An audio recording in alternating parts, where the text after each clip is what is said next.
आखिरी ज़बान बुलंद तर सलावत।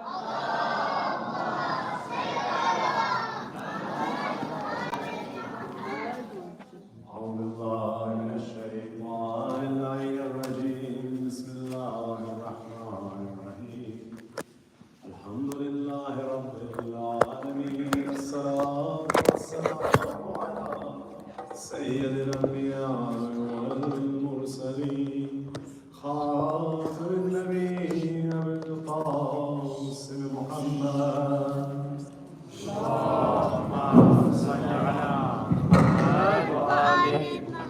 وعلى أهل بيته الطيبين الطاهرين أما بعد فقد قال الله الحكيم في قرآنه الكريم وهو أصدق القائلين قوله الحق بسم الله الرحمن الرحيم هل يستوي الذين يعلمون والذين لا يعلمون صدق الله العلي العظيم صلى اللهم صل على محمد وآل محمد. Alhamdulillah, I'm glad to see there's a few more of you here than there were yesterday. Yesterday there were plenty of you, but we're seeing the numbers growing day by day. Inshallah, over the weekend there will be even more of you. See, what we did yesterday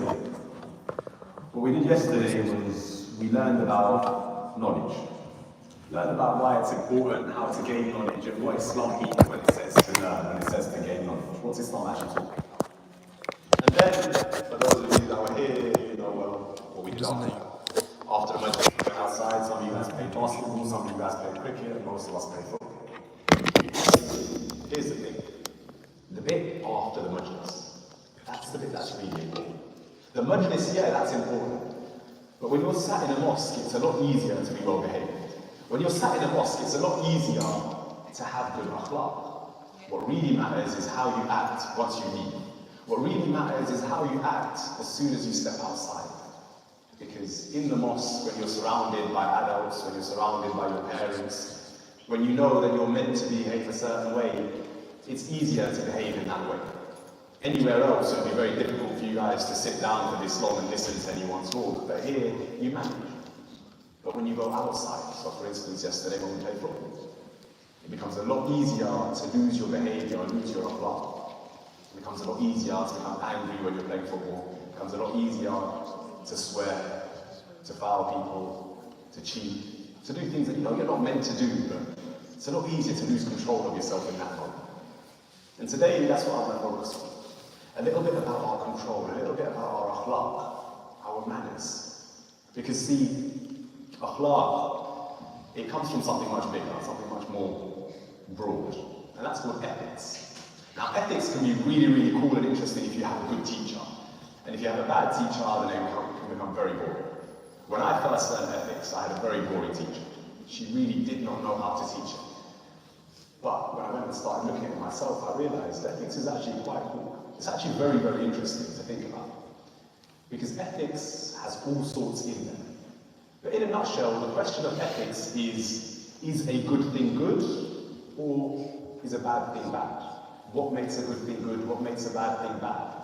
It's a very difficult question to answer, because if I were to ask you what makes something good, all of a sudden you realize that's actually quite difficult. What makes, I don't know, smiling at somebody a good thing to do? When you start to consider what makes a good thing good and a bad thing bad, you realize that we don't have much of an answer for that. There's not really anything that we can say, this definitively, definitely, it makes a good thing good or a bad thing bad. But ethics, it makes that question quite interesting at times. And the famous question is of usually a train, but we'll change the example a little bit, right? Let's say in a few years, Ayan learns to drive. Now he's got a car and he's driving down the road and he's driving quite fast. Let's say he's late like I was today. He's driving quite fast down the road. But he sees a few people crossing the road in front of him and they're stuck in the road, right? He goes to hit the brakes on his car, but the brakes aren't working. So now he's driving full pelt towards these people and he's about to hit them. He knows he can do one thing. There's 5 people in front of him and he's about to hit them if he doesn't do anything. He's only got one option because his brakes don't work. He can turn the car slightly. And if he turns it slightly, there's one person there. He's definitely going to end up hitting that person if he turns. but those 5 people will be saved. Now the question is, what should he do? What's the better thing to do? Go on, what do you think? He can't get them to move. One way or another, either he's got to hit those 5 people or he's got to hit this one person. Which one's better? Hitting the one person. Why? Because you don't know there's 5 people. Okay, so it's only one person instead of 5, so that makes it better, right? But here's where it gets tricky. See, if he hits those 5 people, then it was an accident, right? He was driving, he was trying to hit the brakes, but they weren't working, so he hit those 5 people, it was an accident. But if he turns the car towards that one person, now he's done it on purpose. On purpose, he's chosen to hit one person in his car. So now which one's better, the accident or the thing that he did on purpose? Is the accident better? But 5 people are going to get hurt that way. See, it's quite confusing, it's quite interesting. We don't know why a good thing is good or a bad thing is bad. We don't know what's better or what's worse. It's quite difficult, but it does get really interesting. And this is what akhlaq is all about. Is a good thing good or bad? And which one am I going to go about doing? So, what is the thing that makes a good thing good or a bad thing bad? And for us as Muslims, the answer is what Allah subhanahu wa ta'ala tells us is good, that's good. And what He tells us is bad, that's bad. And it doesn't matter what He tells us. Because if He says it and we know that it's come from Allah subhanahu wa ta'ala directly, then it can be good. Even if it is something that we've always thought was bad, if Allah says it, we believe it to be good. And I'll give you an example, right? And it might sound what you call counterintuitive. It might sound like we don't actually believe this, we just say we do. But genuinely, deep inside us, we believe it more than we realize. That something is good purely because Allah subhanahu wa ta'ala says it is. And I often use this example. If I was to tell you that a man, an adult, a fully grown adult, he hit a child, he punched the child. He didn't just give him a light punch, he gave him a proper punch. He hurt that child. According to some people, he killed that child. He hit that child really hard. Now, according to each and every one of us, that's a terrible thing to do. You can't do that. Why would an adult hit a child? That's terrible, that's horrible. There's no reason why you would ever do that. There's no good reason. What if I told you that man was Prophet Musa? He was the one who hit the child. Now all of a sudden, hold your horses for a second. Now all of a sudden, we're thinking, oh, he must have had a reason, right? Maybe the child was a bad child, or maybe he deserved it, or maybe the child was going to grow up and be bad or something, whatever. But all of a sudden, I'm trying to find a reason why it's good. Because I can't believe that a prophet would do something bad. But I know hitting a child, my whole life, it's been bad. For an adult to hit a child, for anyone to hit anyone is bad. But for an adult to hit a child, that's even worse, right? But all of a sudden now, just because a prophet did it, in my head I'm thinking, well, there must have been some reason. There must have been something to explain it. It can't have been as bad as I think, because a prophet did it. And that's where we realize that deep down, we actually do believe that it's good because Allah said it's good. Because when we found out a prophet of Allah was doing something that, to me, was always a bad thing, I'm trying to find a reason to make it good. If it was anybody else, you're not going to try and find a reason why that's good. If anybody else did that, you're not going to try and say, oh, maybe he had a reason, maybe there was this or that. You're going to say, look, that was a bad thing to do, that was a terrible thing to do.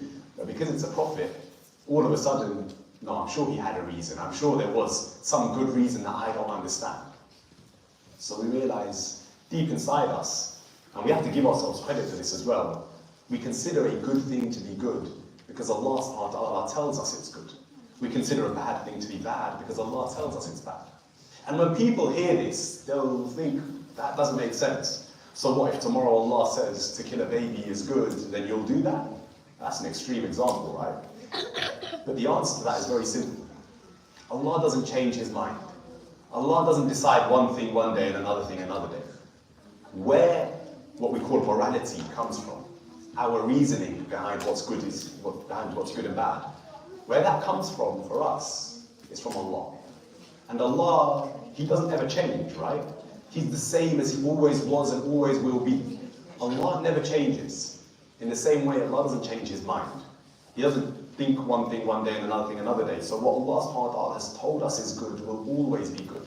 What He's told us is bad will always be bad. And it comes from a very set place. You can look at the rules that Allah subhanahu wa ta'ala gives us and realize where they come from. Either it's from the fact that He's Ar-Rahman or He's Ar-Rahim. It comes from the fact that He's Al-Hayy or Al-Qayyum. It comes from the fact that He's Al-Jabbar, Al-Qadir. You can see all the names of Allah, they're actually titles. And those titles are known as attributes. And the attributes of Allah basically describe how He is. What is the nature of Allah subhanahu wa ta'ala. And all the rules He gives us come from those, and they never change. But see, if you look out at the modern world today, for them, morality, what's good and bad, that changes all the time. What is good today will be bad tomorrow. I mean, and I'll give you a basic example, right? 5 years ago, it was not bad at all to use a plastic straw, but now, for whatever reason, it's so bad you can't get a plastic straw with any drink in the country. You have to have a paper straw. See, changes all the time. And there's many, many changes. And as you guys get older, you'll realize more and more of the things that change over time. What was good before isn't good now. The way we dress, even in this country, right? The way that people dress, it changes all the time. If you go back 150 years, you wouldn't catch anybody on the road wearing a skirt. You wouldn't catch guys on the road in short sleeves, because back then that was considered bad. In fact, there was a story of when I was in Qom. I was in a lesson, but we were just learning the language. We were learning Farsi. And what we had to do that day, our task was to speak for like 2 minutes on how people dress in our country. What the fashion is like in our home country, because we have people from all different countries, right? So first, the Pakistani guy went, and in Farsi he said, you know, in my country, people wear shalwar kameez, you know, long, and in the summer, they'll wear shalwar kameez with, you know, sandals or without socks, with slippers. In the winter, they'll put on socks and shoes, and they might wear a jacket over the top. And the teachers, they're all Malakas, right? So the teacher was like, okay, very good, mashallah.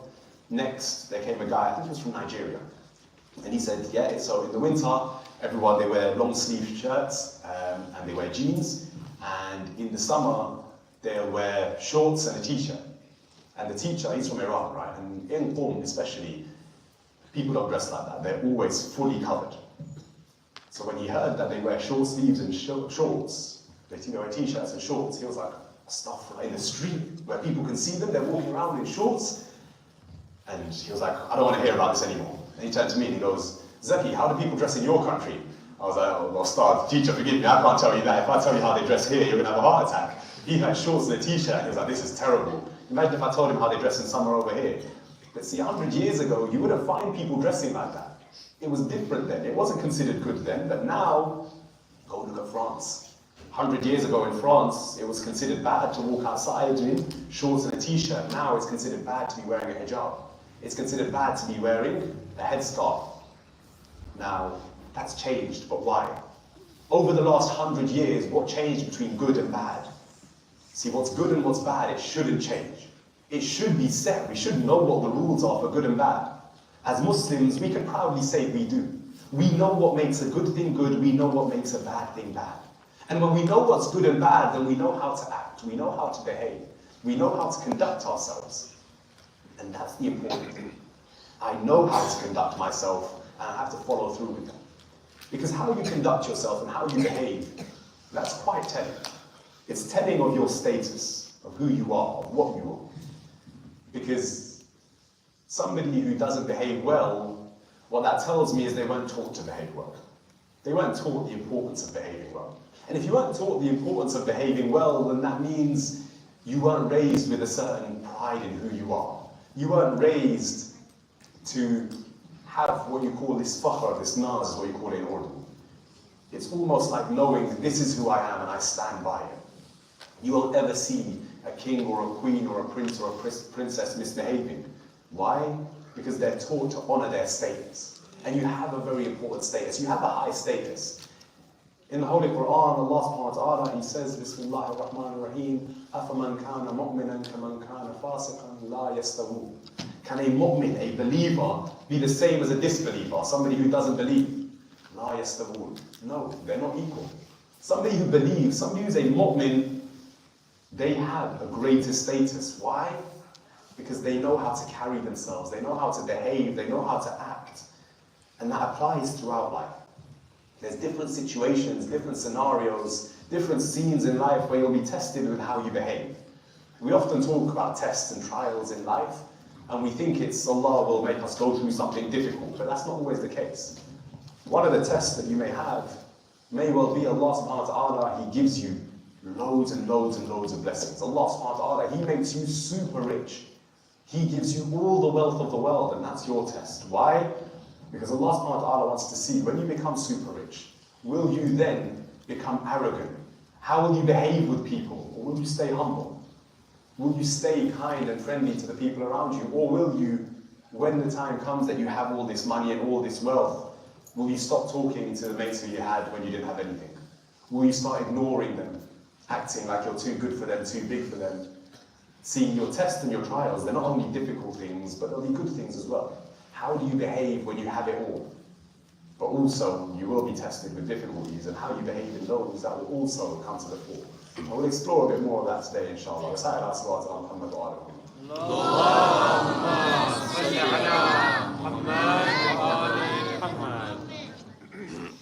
We see, right? We'll start off with when times go difficult. When times aren't easy, how do we behave? How should we behave? See, there'll be times where things aren't going your way, where life is tough, and life does get tough. In fact, Allah subhanahu wa ta'ala, He tells us in the Holy Quran, Bismillahir-Rahmanir-Rahim, La yukallifullahu nafsan illa wus'aha. He tells us He won't burden a soul more than it can bear. So whatever the tests you go through, they won't be more difficult than you can handle, but they will be difficult. In another place in the Holy Quran, Allah subhanahu wa ta'ala, He says, Tilka al-ayyamu nudawwiluha bayna an-nas. Allah subhanahu wa ta'ala, He alternates the good days and the bad days between the people. What that means is sometimes you'll be having great days, sometimes you'll be having a great time, and some days you'll have tough days.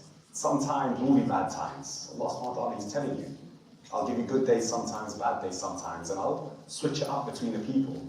Sometimes it's your turn to have good times, sometimes it's somebody else's turn.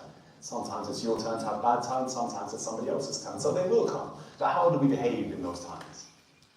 One of the greatest scholars that we have in Shia Islam, in Shia history, may Allah rest his soul, Shaheed Baqir al-Sadr. He was a great, great scholar of his time. Inshallah, one day we'll get a chance to actually dive into who these people are. But with the time today, I'll dive straight into the story. He was kept under house arrest. What that means is he wasn't allowed to leave his house. It was almost like his house was made into a jail for him. And one day he looked out the window and he sees the guard who makes sure he doesn't leave the house. He sees that guard, and the guard is really struggling under the heat. The guard is really struggling because it's a hot day and the guard has to stay standing there. He can't rest, he can't relax. He has to be on alert at all times. So the guard's really struggling. And so Shaheed Baqir al-Sadr, from the window, he starts reading du'as for his guard. And he brings out some water and gives it to the guard as well. There's another man, another sheikh, who was allowed to come and visit him. He was another big scholar of the time, Sheikh Nomani. Sheikh Nomani, he saw this and he asked him, he's like, Ayatollah, why do you do this? That guy, he's there to make your life difficult. That guard, he's not your friend. In fact, he's your enemy. He's there to make sure you never leave your home. You never go out of your house. He's there to make sure people can't come and visit you. He's there to make sure you have it difficult, you have it tough. Why are you being so nice to him? And so Shaheed Baqir al-Sadr, he turns to Sheikh Nomani and he says to him, look, I am a scholar. I have a certain status, and what that means is I can't look at everyone the same way that everyone else looks at each other. He says I have to look at people with kindness. I have to look at them in a nicer way. I don't know why he's doing this job. Maybe he doesn't have money to feed his family and this is the only job he can get, so he has to do it. Maybe he doesn't want to do this job, but he's being forced to do this job. Maybe he doesn't understand and doesn't recognize and doesn't know that this is wrong. I have to look at him with what's called husn al-dhan. I have to look at him and give him the benefit of the doubt. I have to be nice to him regardless. I can't look at just at what he's doing. I have to look at everything around him, all the circumstance, and find a way to still be nice to him, to still be kind to him. Shaheed Baqir al-Sadr is one of the greatest scholars we've had. This is what he's teaching us here. He's teaching us that, look, even if you see somebody being mean to you, if somebody's being difficult with you, if somebody's going against you, that doesn't mean you have the right, that doesn't mean you have the opportunity to be rude back to them. It doesn't mean you can go against them, it doesn't mean you can let your akhlaq go. And you guys will see this, right? That's an extreme example of being under house arrest and having a guard in front of you. But it will happen a lot, where you're in class, you're in school, and everyone's talking, but the teacher's picked on you. The teacher said, why are you talking? The teacher's held you back. The teacher's written your name on the board.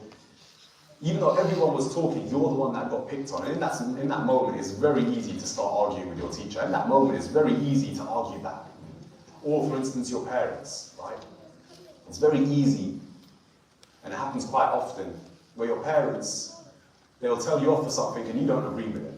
I don't know, for instance, you've gone to read namaz, but when you prayed and come back, your parents said you read way too quick. There's no way you read that fast. Your parents will say that to you, and you'll think to yourself, but I prayed my namaz, what's the problem, right? What does it matter if I take 2 minutes or 20? I prayed my namaz, but your parents are still annoyed. And it's very easy in that moment to answer back, to argue back. But what does Akhlaq tell us to do? Our Akhlaq tells us in that moment, don't immediately answer back, stop, think for a moment, look at the whole situation. And the best thing to do, and this is a piece of advice I'll give you, the best thing to do is never respond immediately in any situation. Let's say your teacher gave you a detention, your parent gave you a punishment, whatever it is. Don't respond immediately in that moment. If the teacher tells you, right, you know what, you've got a detention, you've got to stay back for lunch or break or after school, don't turn around to the teacher and be like, no, well, that's not fair, why? No, that's not fair, and start arguing. No. Relax. When the time for that detention comes, let the lesson go on, let the lesson pass. When the time for that detention comes, then you go to your teacher and speak to them. Be like, look, miss, I wasn't actually the only one talking, or I wasn't even talking, there was other people talking to me, or this or that, whatever it is. When the time for the detention comes, go. Then, speak to your teacher at that point. And I'll tell you what that does. A, if you argue back in the moment, your teacher's not going to want to hear it. Because your teacher or your parent, they're already annoyed with you for how they think you're behaving, right? B, in that moment, you're flustered because you weren't expecting to get told off, but you got told off. So if you wait a little while and speak to your teacher calmly afterwards, what you do is you give yourself a chance to stop and think, how am I going to speak to my teacher? What am I going to say? Because if you start arguing with your teacher, they're not going to listen. Let's be honest. They don't want to hear it. But if you go to them calmly and you speak to them and you're smart about what you say, there's a higher chance that they'll listen to you. There's a much better chance that they'll actually take on board what you're saying. So don't answer back in the moment. Don't, in that second, turn back and answer them. Wait a little while. Let the moment pass. When the time for your punishment comes, then speak to them. Same thing with your parents, right? They tell you off. Don't argue back in that moment. Sometimes just sit, listen, accept it, whatever it is. They give you a punishment. I don't know. You can't play PS5 for today, or whatever it is. No more screen time. Whatever it is, right?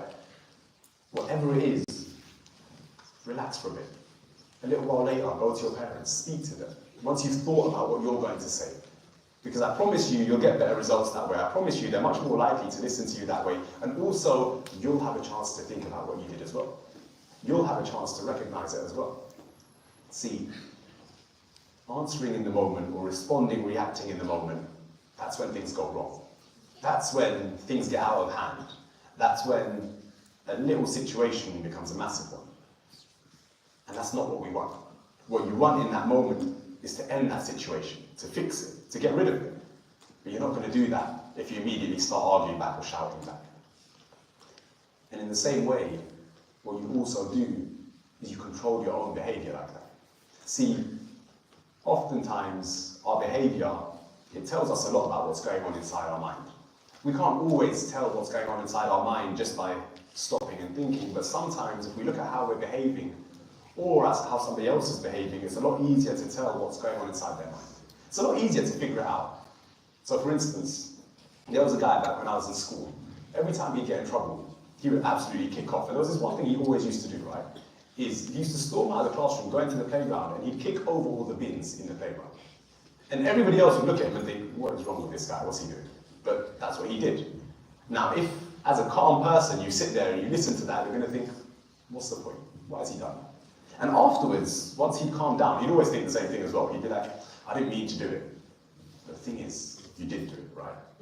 It was you who did it. It wasn't anybody else. But when you're angry, right, in the moment, it's easy to lose control of your emotions. And your emotions, when you lose control, they take control of you. And that's dangerous. Because the only person who should be in control of you is you. And the only thing that should be in control of you is your intellect, your knowledge, like we said yesterday. If you let anything else control you, then what you're really doing is you're handing over your life to something else. And if you can't control your emotions, then that's the most dangerous thing to hand your life over to. Because emotions, they don't look at what's good or what's bad. They don't look at what the consequence is, what's going to happen if I do this. Your intellect, it can do that. Your knowledge can do that. So work backwards sometimes. If you want to fix your behavior, if you want to fix how you act, work backwards. Look at the behavior. So for instance, that student, that guy in my class, the behavior, what he did, the action, was that he kicked over some bins. Now let's take a few steps back from there. He kicked over some bins. Why did he do it? Because he was angry. All right, why was he angry? Because the teacher told him off. All right, why did the teacher tell him off? Because he was talking, or I don't know, throwing stuff at people, or doing whatever it was that he shouldn't have been doing. Now, okay, that first action, let's ignore that for a moment, right? Let's put that to one side, that happened. He's talking or throwing stuff at people or getting into arguments, whatever it is that's gotten him into trouble. The teacher's told him off. What we want to do is reach a point where he's not kicking bins over. And that sounds quite easy. But in the moment, he gets angry. So what can he do instead? By getting angry, he responds by arguing back with the teacher and storming out of the class. Instead, what should he be doing? I'll give you guys a chance to answer this one. Instead, what should he do? Wait until he has his detention or something, and then tell the teacher why people was talking to him or something. Absolutely. So what he should do in that moment is, instead of getting all flustered and arguing, stop for a moment. Relax. Think about what it is he's done and what it is he wants to say to the teacher. And if he does that, I promise you he doesn't get to a point of kicking over bins. One of the things that's often said is, if you're really angry, if you're sitting down and you get really angry, then stand up. If you're standing up and you're really angry, sit down. Why? Because when you do that, you're changing what you're doing in that moment. Now your mind isn't thinking about being all angry, no, it's thinking about standing up or sitting down or changing your position in whatever way, shape or form, right? So do that. Be intellectual with your behavior. And there's so many examples, so many opportunities where we can be intellectual with our behavior. And we see it, how we behave or how we should behave. We see it in history. We see it all the time. One example is of the Holy Prophet. It's an example many of you will have heard, our Holy Prophet Muhammad Mustafa sallallahu alayhi wa sallam.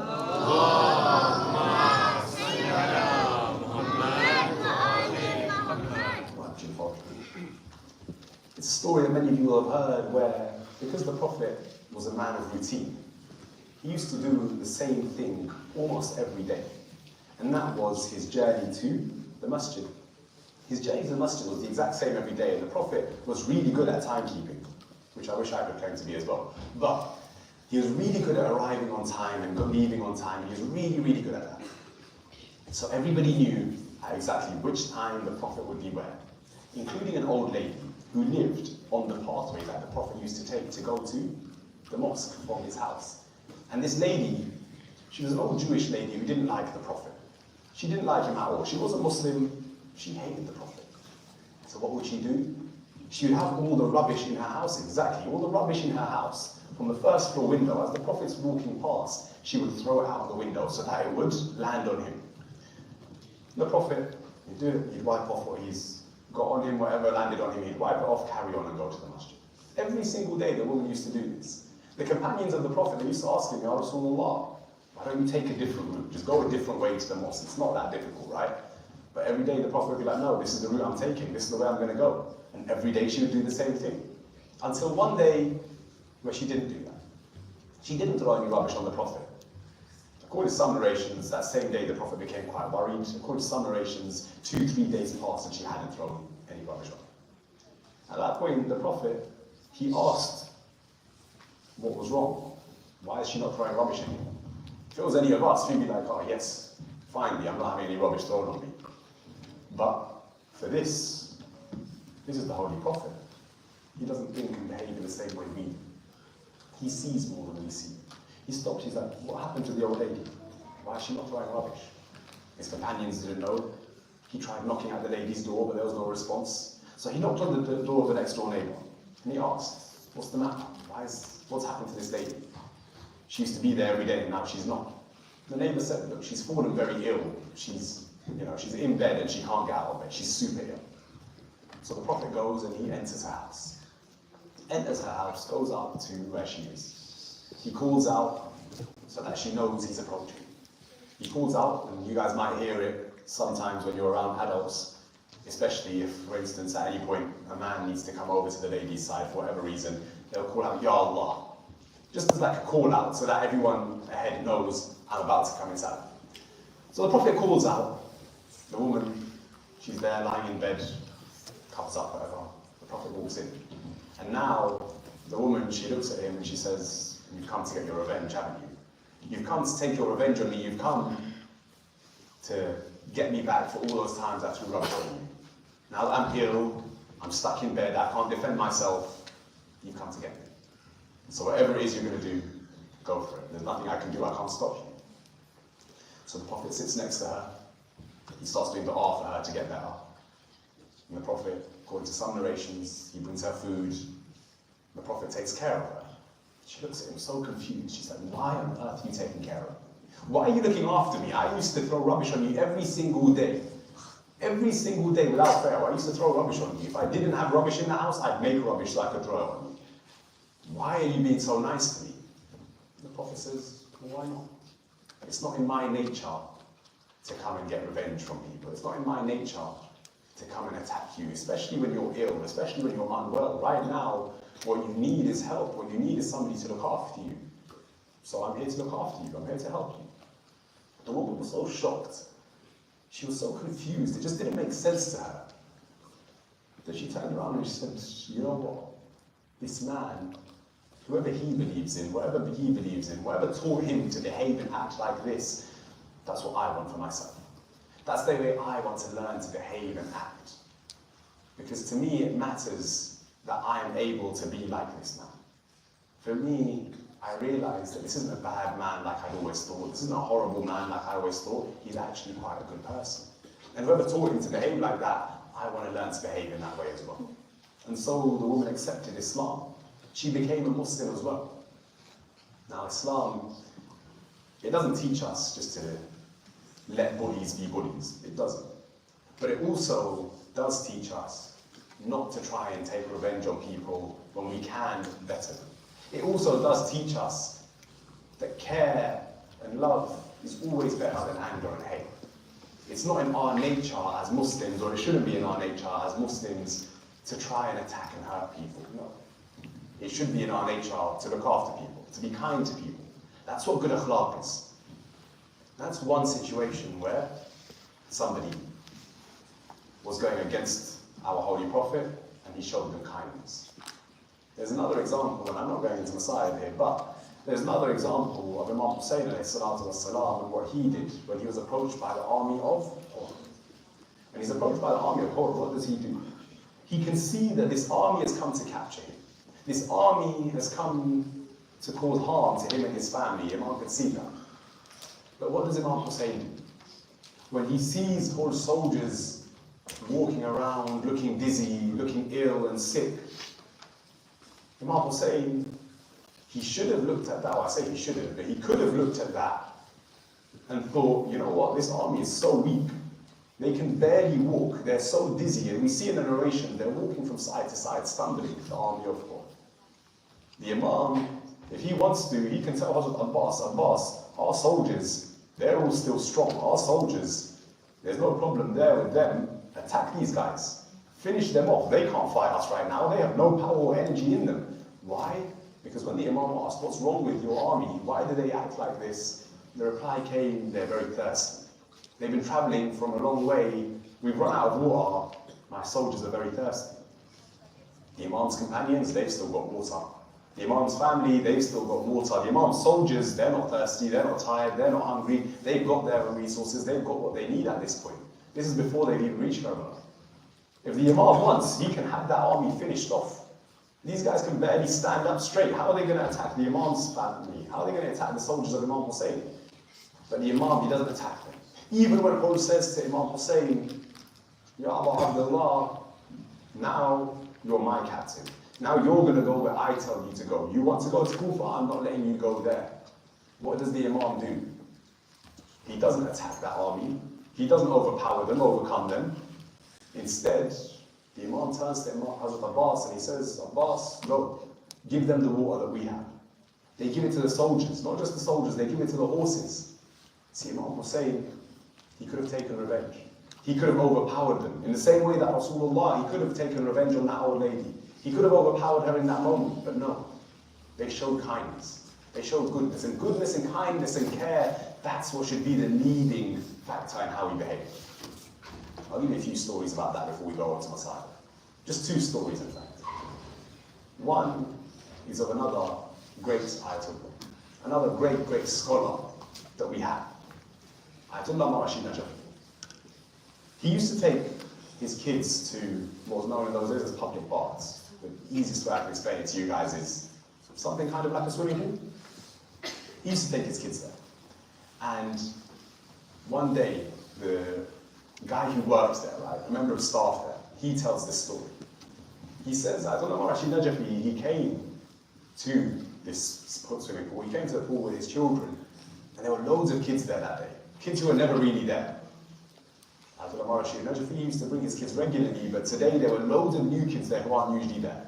So he asked this guy who works there, this member of staff, he said to him, he was like, who are all these new kids? He was like, where have they come from? And the member of staff told him, Ayatollah, these kids, they're orphans. They're children who have lost their parents. Either their father or their mother has passed away. And these kids today, we let them all come in and, we didn't charge them, we let them come and spend their day here. And when they come and spend their day there, they're going to enjoy themselves, they're going to be happy, so we let them come in today. We didn't charge them any money, we just let them come in. That member of staff, he says, in that moment, Ayatollah Marashi Najafi, he did 2 things. One, he gave me, as a member of staff, loads of money, and he said, go get food and drinks and toys for all of these kids. Go buy these kids nice things. All these orphans who don't have anyone to look after them, go buy them nice things. He showed in that how much he cares. But what he did apart from that shows the level of how much we should care, how high the level is. Because the next thing Ayatollah Marashi Najafi did is he turned to his children and he said to them, today, while we're here, I don't want any of you to call me Baba. He says that to his own kids. They call him Baba. He said, I don't want you to call me Baba. Why? Because I don't want any of those kids to hear you say that and feel upset that they don't have their dad to look after them. That's the level of care. The other story, it's not some big Ayatollah. It's not some super scholar. It's not even one of our holy personalities. In fact, it's a friend of mine who I was with when we were in Iran. And he taught me in this one day, in this one moment, he taught me the level of how much we should care for people. And I've, since then, always tried to bear that in mind. Just nearby where we used to live, near our campus, there was a little ice cream shop. It was quite high-end, it was a nice place, right? And we decided one day, because the summers get very, very hot in Iran, especially in the city of Qom, we decided, you know what, today we want to go and get some ice cream. So we went, we got our ice cream, and I turned to leave, because the store, it was only tiny. It's not a place where you can sit and eat. It was a very tiny little store. So I turned to leave, and my mate, he goes to me, look, let's just eat here. I was like, why? We'll go back to campus and eat there, right? It's easier, we'll eat on the way, go for a nice walk. And he was like, no, let's just eat here. I was like, there's no space here. He's like, trust me, let's just eat here, please. I was like, why? And instantly he goes, the area that we live in right now, the area that our campus is in, it's not a very rich area. A lot of the people here don't have a lot of money. And he said, if there's a kid walking down the street seeing us eating ice cream, either that kid in his heart is going to feel like, I wish I could get that, but I can't because we can't afford it. Or that kid's going to ask his mum or dad or whoever they're with, can you get me some ice cream? Can we have ice cream? And if that mum or dad can't afford to buy that ice cream for their kid because they don't have enough money, imagine how much that's going to hurt them. So we stayed in that shop and we ate and we finished and we threw our stuff away in the shop before we left so that outside on the street nobody sees us eating this ice cream. And I thought in that moment, I thought I was quite a thoughtful person. I thought I cared about people. I like to think I'm quite kind and I look after people. I'd never thought about it to that level though. I've never thought about it that much, that somebody on the road might see me eating ice cream. How are they going to feel about that? But in that moment, my friend taught me, you know what, we should. That's the level we should care to. That's the level that we should be looking after people to. That's how much it's important for us to think about how other people will feel. Even people who we're not actually speaking to, people who we're not actually interacting with, just people who might see us as we walk past on the road. We have to care about them as well. And that's what true good akhlaq is. when you care about the feelings, the behaviors and the manners of not just yourself, not just your friends, not just your family, but every single person who has any kind of interaction with you, every single person who might see you or not see you, every single person who might come across you in any way, shape or form, if you care about them, then you can truly say, I've kept my akhlaq to the highest level. And you know what you get when you do that? We have another hadith of our Holy Prophet Muhammad Mustafa sallallahu alayhi wa sallam.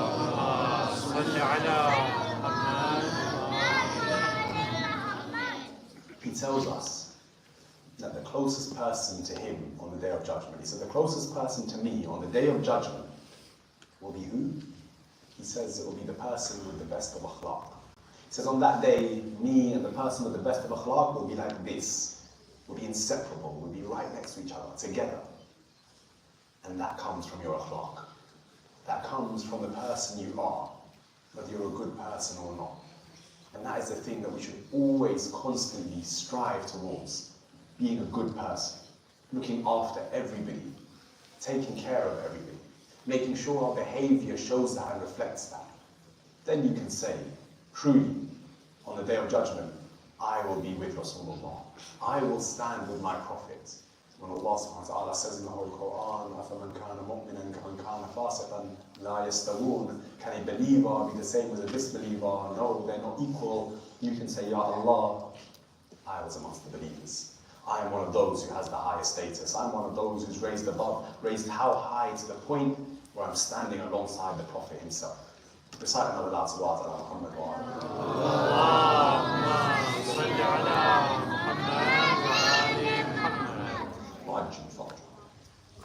And today, I want to remember that Imam who had akhlaq unlike any other person of his time.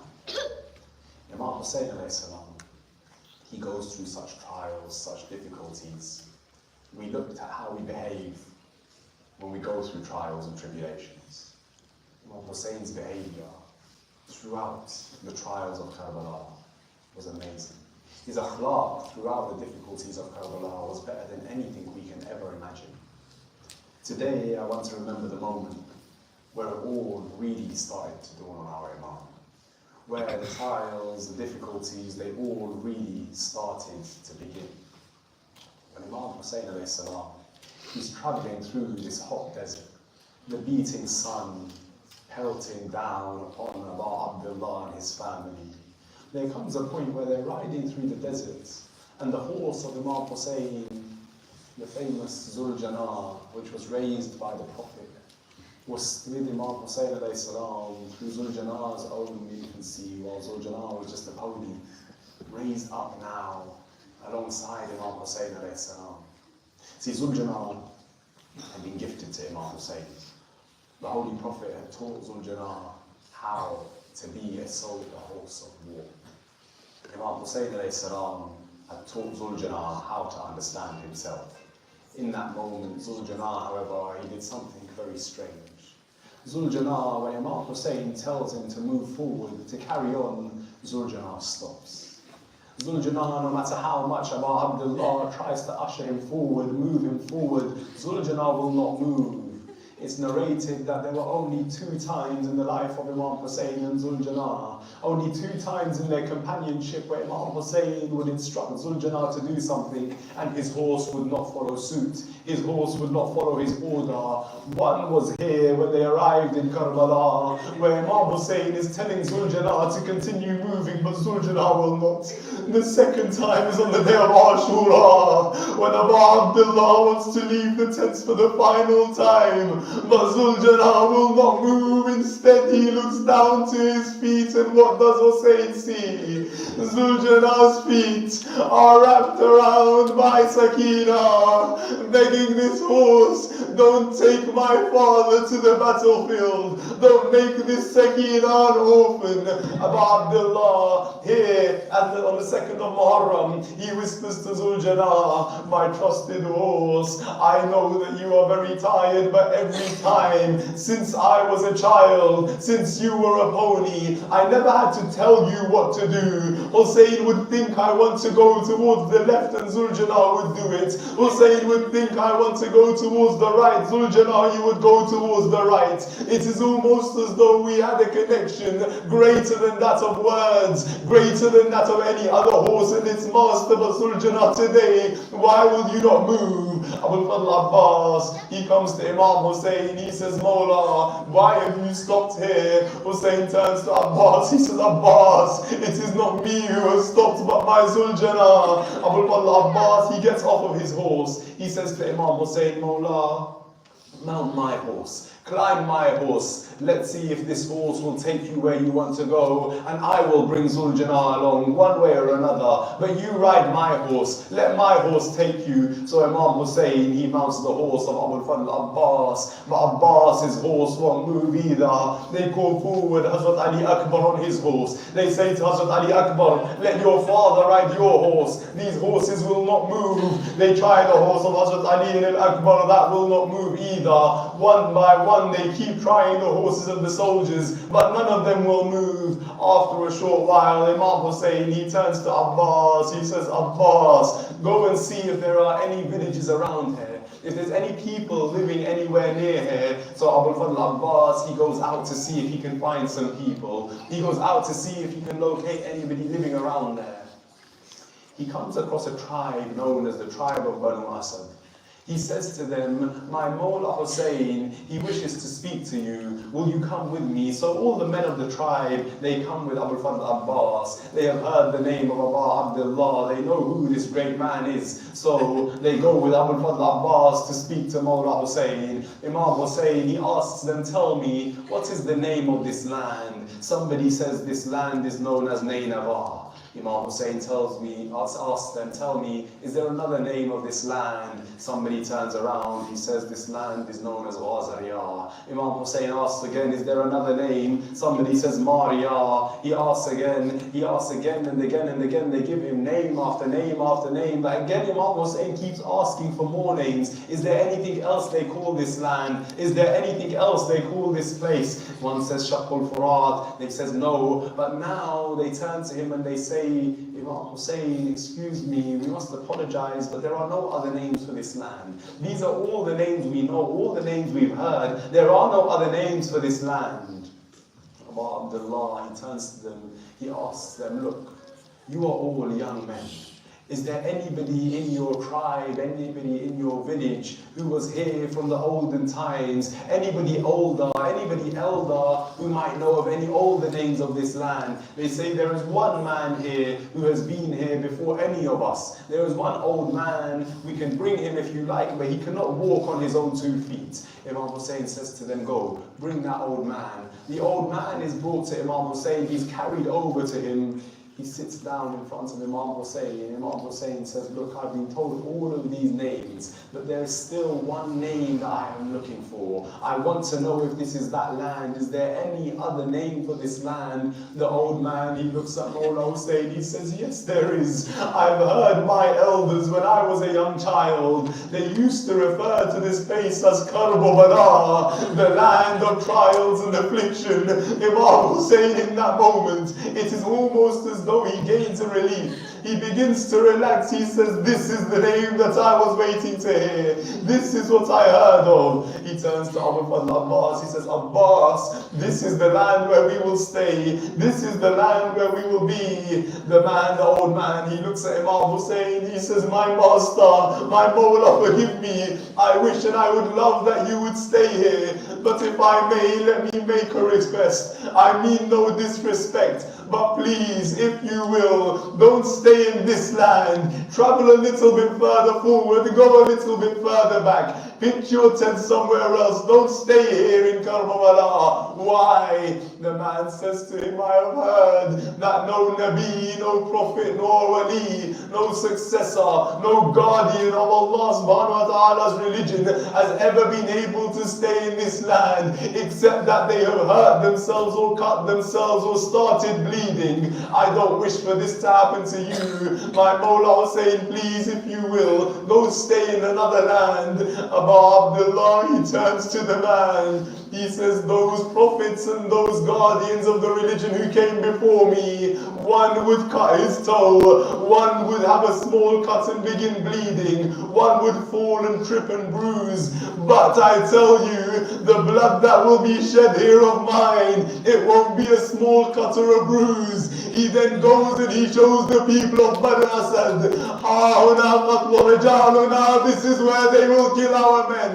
This is where my Akbar will be slain. This is where they will stab the arms of my Abbas. This is where I will be in Sajda, where Shimmer holds me by the beard, taking a dagger to my neck. He turns to the people of Banu Asad. He says to them, I wish to know, what is the value of this land? How much is your land worth? They tell Imam Hussein how much the land is worth. He pays them 3 times that amount. He says, I wish to buy this land from you. They reply to him, Mawla, if you will stay, if you insist on staying, then you don't need to buy the land from us. You don't need to take it. You may stay here. We won't stop you. But Abu Abdullah, he says, no, I will stay here till eternity, so I must buy my place in this land. He pays for the land of Karbala, and then he says, I gift it back to you. I paid you the money, but I'll let you keep the land on one small condition.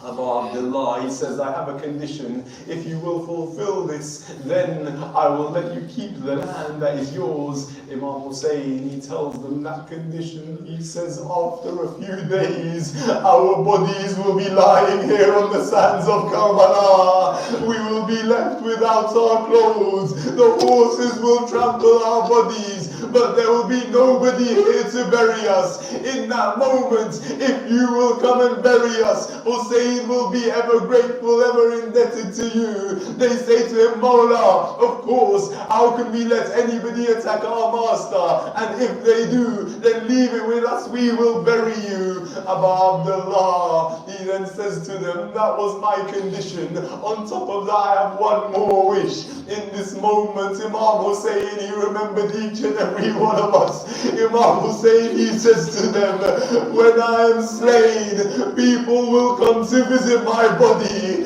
When they come to Karbala to visit me, keep them as your guests. Look after them. Give them something to eat and drink. Give them a place to stay. Today, millions of people go to Karbala. Inshallah, we all get to go. Today, if you get to stay in Karbala, it was the wish of Imam Hussein on the 2nd of Muharram that allows us to visit his grave. He says to the men of Banu Asad, when people come to visit me, make sure you look after them, treat them as your own guests. They come as my visitors. He then sends the men away, but before he does, he says to them, bring your women, ask your women to come forward. I wish to speak to them. The women come forward.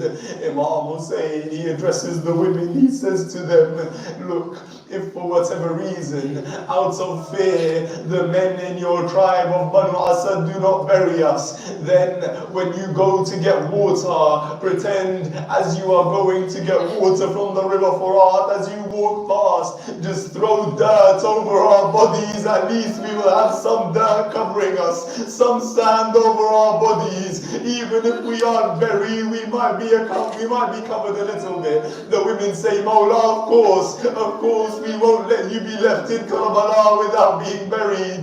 Now Hussein turns to the women. He says, if you will, send the children of your tribe to Hussein. The children come to Hussein. Imam Hussein, he sits down amongst the young children. He says, look, if for whatever reason your fathers are afraid, your mothers cannot bury us, then pretend to play in the battlefield of Karbala. As you play, throw dirt over our bodies so that we're not left lying there alone. How much my Mawla Hussein tried and tried to make sure the bodies were not left out in the sands of Karbala. But on the 11th of Muharram, as Zainab sits atop the camel, she looks out over those bodies. She calls out, Hussein, Zainab would bury you with her own 2 hands. But what can your sister do? My hands are in chains and shackles. ألا لعنة الله على قوم الظالمين فسيعلم الذين ظلموا أي منقلب ينقلبون.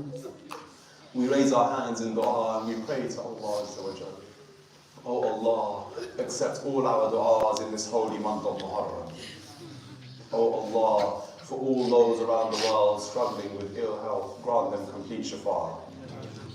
Oh Allah, for all those of our loved ones, all those mu'mineen who have left this world, raise their ranks in Jannah. Oh Allah, hasten the reappearance of the Imam of our time and allow us to enter Jannah under his banner. ربنا تقبل منا إنك أنت السميع الدعاء. ما أعطنا